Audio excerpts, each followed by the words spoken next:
আত্মরক্ষার্থে পুলিশের এনকাউন্টার, পুলিশের গুলিতে মৃত্যু প্রভাস মণ্ডলের।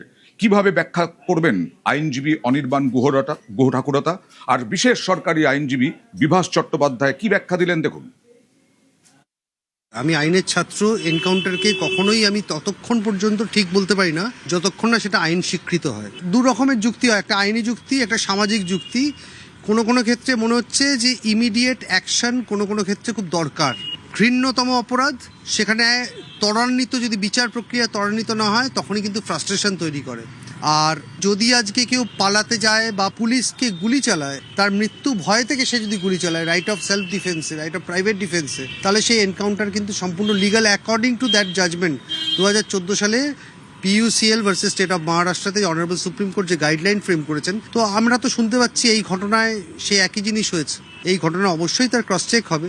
তাতে যদি আলটিমেটলি ক্রস চেকড হয়, শুধু গুলি চালাননি, উনি বাধ্য হয়েছিলেন গুলি চালাতে, তাহলে অসুবিধা কোথায়? যে কোনো কাস্টোডিয়াল ডেথের ক্ষেত্রে আইনে যে প্রভিশন আছে আন্ডার 196 অফ BNSS, তাতে যা বলা হয়েছে সেই অনুযায়ী অ্যাজ পার ল প্রতিটি জিনিস বারুইপুর পুলিশ এবং ওয়েস্ট বেঙ্গল পুলিশ মেনটেন করছে।